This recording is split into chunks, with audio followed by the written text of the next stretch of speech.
हिंदुस्तान से लेकर अफगानिस्तान में क्रिकेट सिर्फ एक खेल नहीं, धर्म है। और पाकिस्तान ने अब धर्म को भी नहीं बख्शा है। पाकिस्तान ने अपनी नापाक हरकतों से खेल के मैदान को खून के रंग में रंग दिया है। अफगानिस्तान में जहां बल्ला चलना था वहां पाकिस्तान ने बम गिरा दिया, जहां तालियां बजनी थी वहां मातम पसरा दिया।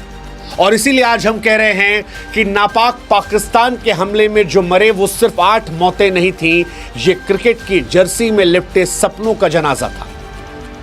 सिकबतुल्लाह, कबीर और हारून, ये नाम सिर्फ अफगान क्रिकेट के नहीं बल्कि पाकिस्तान की उस गंदी घिनौनी साजिश की पहचान बन गए हैं जो पाकिस्तान दशकों से रचता आया है और बेशर्मों की तरह अपने आप को ही पीड़ित बनाकर दिखाते हुए नजर आया। पाकिस्तान जो कभी हिंदुस्तान के जवानों पर हमला करता था, आज अफगानिस्तान के नौजवानों को भी नहीं बख्श रहा। सच कहे तो यह हमला अफगानिस्तान के मैदान पर नहीं बल्कि सोच पर था। अफगानिस्तान ने क्रिकेट के बलबूते ही दुनिया को अपनी आवाज सुनाई, ये कहा कि देखो हमारी तरफ। और ऐसा लगता है कि पाकिस्तान उस आवाज को भी खामोश करना चाहता है। पाकिस्तान मानवता, इंसानियत और क्रिकेट सबको खत्म करना चाहता है। पाकिस्तान ने साबित कर दिया कि वो सिर्फ सरहदों का दुश्मन नहीं है बल्कि खेल की आत्मा का भी कातिल है। और इसीलिए क्या अब ये सही समय है कि पाकिस्तान को क्रिकेट के हर मंच से बाहर कर दिया जाए?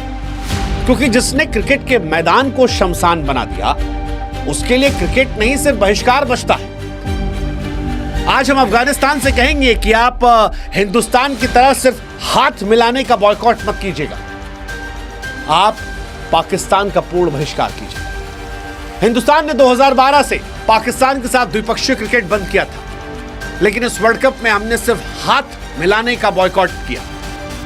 लगता है दुनिया पाकिस्तान से ज्यादा उम्मीदें कर बैठी थी और अब उसी का भुगतान अफगानिस्तान कर रहा है। लेकिन अफगानिस्तान की यह त्रासदी आज दुनिया को दिखाने की, दुनिया को एकजुट करने का भी आह्वान है। क्योंकि यह हमला सिर्फ अफगानिस्तान पर नहीं हुआ है, हिंदुस्तान पर भी चुनौती है। यह हमला पाकिस्तान के चरित्र को दर्शाने वाला है कि देखो ये है पाकिस्तान का कैरेक्टर सर्टिफिकेट। अफगानिस्तान हिंदुस्तान का दोस्त है और वक्त यह भी है कि हिंदुस्तान को भी पाकिस्तान का बॉयकॉट करना चाहिए। क्योंकि हमने अफगानिस्तान के साथ मिलकर खिलाड़ी तैयार किए, स्टेडियम बनाए, उनके सपनों को पंख दिए, उनको हौसला दिया, जज्बा दिया, लेकिन पाकिस्तान आज उन्हें खून में रंग रहा है। पाकिस्तान एक ऐसा पड़ोसी है जो बात तो शांति करता है लेकिन खून बहाता है। और यही हुआ 17 अक्टूबर 2025 की रात को। 17 अक्टूबर जब पाकिस्तान अफगानिस्तान सीमा पर चनाव तरम पर था, तब पाकिस्तान ने नीचता की पराकाष्ठा को पार कर दिया। 11 अक्टूबर से शुरू हुए सीमा संघर्षों ने दोनों देशों को युद्ध की कगार पर खड़ा कर रखा है। अफगान और पाकिस्तान भिड़ रहे हैं, लेकिन ये लड़ाई फौजियों की थी। पाकिस्तान 16 अक्टूबर को कतर की मध्यस्थता से दोहा में चल रही बातचीत के तहत 48 घंटे का सीजफायर पर मान जाता है, लेकिन उसी रात पाकिस्तान धोखे से सीजफायर को तोड़ देता है। रात करीब 8:30 बजे पाकिस्तानी ड्रोन और जेट अफगानिस्तान के उर्गुन जिले में बमबारी करते हैं। कहा जाता है कि तहरीक तालिबान पाकिस्तान के निशानों पर यह हमला था, लेकिन सच ये था कि पाकिस्तान का हमला एक नागरिक इलाके पर था। उस इलाके पर जहां पर महिलाएं थीं, बच्चे थे और युवा क्रिकेटर इकट्ठा थे। अफगानिस्तान क्रिकेट बोर्ड ने बताया कि उसके 3 खिलाड़ी कबीर, सिकबतुल्लाह और हारून एक फ्रेंडली मैच खेलकर लौटे थे। ये तीनों अफगानिस्तान के उभरते सितारे थे जिनके सपने अफगानिस्तान को अंतर्राष्ट्रीय क्रिकेट में नाम रोशन करने के थे। लेकिन पाकिस्तान के बमों ने उनकी जिंदगी, उनके सपनों को चकनाचूर कर दिया। अफगानिस्तान क्रिकेट बोर्ड ने कहा कि यह पाकिस्तान की फौज का, पाकिस्तानियों का कायराना हमला था।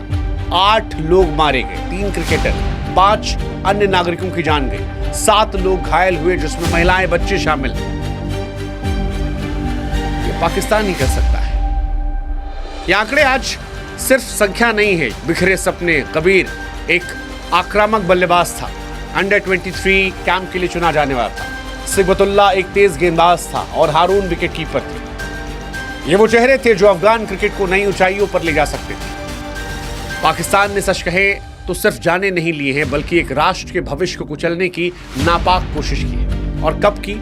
सीजफायर के दौरान, युद्ध विराम का उल्लंघन करके, अंतर्राष्ट्रीय कानून का खुला अपमान करके।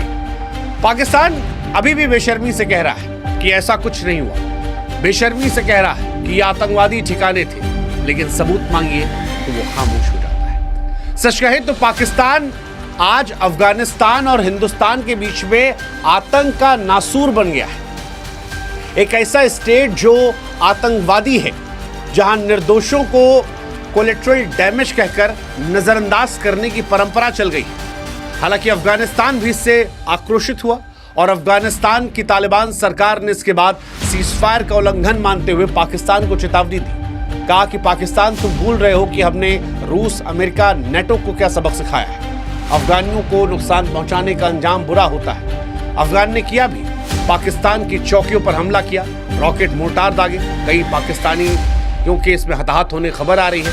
लेकिन बड़ी बात यह है कि पाकिस्तान धोखा देता है, जंग के मैदान में भी, क्रिकेट के मैदान में भी, और इस बार धोखा क्रिकेट के मैदान पर। अफगान क्रिकेट ने भी इसके बाद नवंबर में लाहौर और रावलपिंडी में होने वाली सीरीज को कैंसिल कर दिया। कहा कि पाकिस्तान, अफगानिस्तान, श्रीलंका का जो मैच था, अब अफगानिस्तान उसमें नहीं खेलेगा। अफगानिस्तान क्रिकेट बोर्ड ने कहा कि यह घटना दिल तोड़ने वाली है। पीड़ितों के सम्मान में हम पाकिस्तान के साथ कोई क्रिकेट नहीं खेलेंगे। राशिद खान ने भी कहा कि महिलाओं, बच्चों, युवा क्रिकेटरों की हत्या की गई जो राष्ट्र को रिप्रेजेंट करने का सपना देख रहे थे। यह अनैतिक है, बर्बर है। मोहम्मद नबी वो कहते हैं कि यह राष्ट्रीय त्रासदी है।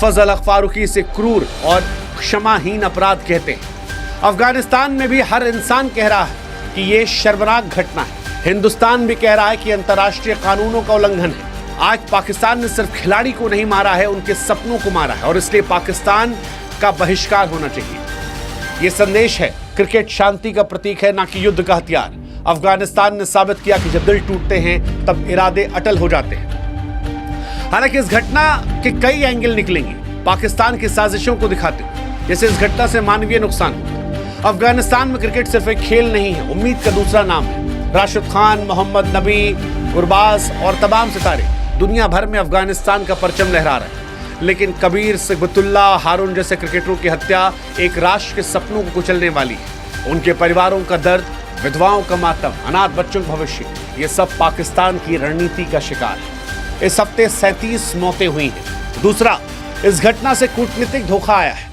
कतर ने युद्ध विराम के लिए रक्षा मंत्रियों की बैठक बुलाई थी, लेकिन पाकिस्तान ने ठेंगा दिखा दिया, ये कहते हुए कि तालिबान भारत की तरफ झुक रहा है। हालांकि पाकिस्तान ने इस घटना से हिंदुस्तान और अफगानिस्तान को और करीब ला दिया है। फिर यह हमला क्रिकेट का भी हमला है। दक्षिण एशिया में क्रिकेट धर्म पाकिस्तान ने इसे हथियार बनाया। 2019 में पुलवामा के बाद भारत ने विश्व कप से पाकिस्तान को बाहर करने की मांग की थी। अब अफगानिस्तान का बहिष्कार पाकिस्तान क्रिकेट बोर्ड के लिए झटका होगा। आईसीसी को चाहिए कि वो पाकिस्तान पर बैन लगा दे ताकि ऐसे नापाक लोग क्रिकेट ना खेल सकें। लेकिन सबसे बड़ी बात यह है कि यह घटना आगे और तनाव मौजूद करेगी। ये घटना आगे हमलों को और बढ़वाएगी। ये घटना और ज्यादा खून बहाएगी। लेकिन इन सब के बीच में दुनिया ये खामोशी परेशान करती है, क्योंकि दुनिया खामोश है। पश्चिमी देश खासतौर पर खामोश है। पश्चिमी देश खामोश इसलिए हैं क्योंकि पाकिस्तान उनका रणनीतिक पार्टनर है। लेकिन अब भारत को भी चाहिए कि वो पाकिस्तान को दुनिया पर अलग थलग करे। अफगानिस्तान को चाहिए कि पाकिस्तान की सुपर लीग का वो कंप्लीट बॉयकॉट कर दे। राशिद खान ने अपने सोशल मीडिया बायो से लाहौर कैलेंडर हटाया है, जो विद्रोह का प्रतीक है। राशिद ने भी लिखा कि ये मानवता के खिलाफ था। गुरबाज, फजल हक फारूकी से अमानवीय दे रहे हैं। पीएसएल जो अफगान खिलाड़ियों के लिए आर्थिक आधार था, वो आज पैसों से ऊपर अपने मुल्क पर जो खून बहा है उसको लेकर आक्रोशित है और इसलिए पाकिस्तान का बॉयकॉट कर रहे हैं। लेकिन अब वक्त है कि पीएसएल को भी खत्म कर दिया जाए। अफगान खिलाड़ियों को कंप्लीट बॉयकॉट करना चाहिए। भारत ने आईपीएल में पाकिस्तानी खिलाड़ियों को ना खिलाकर आज तक उन्हें एक असहनीय दर्द दिया है। अगर अफगानिस्तानी खिलाड़ी भी ये करते हैं तो इससे पाकिस्तान को फाइनेंशियल नुकसान होगा, नैतिक झटका होगा। पीएसएल की चमक फीकी पड़ जाएगी और पीएसएल का अस्तित्व धीरे धीरे कमजोर होकर खत्म हो जाएगा। भारत को भी चाहिए कि आईसीसी को मजबूर करे ताकि पाकिस्तान पर और सख्ती हो। भारत का आईपीएल अफगान सितारों को और गले लगाना चाहिए ताकि पाकिस्तान को और ज्यादा अलग थलग किया सके, क्योंकि पाकिस्तान का यह हमला सिर्फ क्रिकेटरों की हत्या नहीं, साजिश थी अफगानिस्तान को कमजोर करने की, हिंदुस्तान को ललकारने की। हालांकि अफगानिस्तान ने स्पष्ट किया है कि वो झुकता नहीं है। एसीबी का बहिष्कार, तालिबान का पलटवार, राशिद का विद्रोह, ये प्रतिरोध की मिसाल है। लेकिन अब हिंदुस्तान अफगान को अपनी दोस्ती को और मजबूत करना होगा और एक साथ मिलकर पाकिस्तान को जवाब देना होगा। उसकी फौज को सजा देनी होगी, उसकी अर्थव्यवस्था को चोट पहुंचानी होगी, उसे क्रिकेट से बाहर करना होगा और दुनिया को भी पाकिस्तान को आज खुलकर कंडेम करना होगा। अफगान के शहीदों को नमन करना होगा, उनकी कुर्बानियों को जाया नहीं जाने देना होगा और इसके लिए अफगान और हिंदुस्तान को एकजुट होना पड़ेगा। एक सांस में कहना पड़ेगा कि ये पाकिस्तान नहीं, ना पाकिस्तान है। जय हिंद, जय भारत, जय अफगानिस्तान।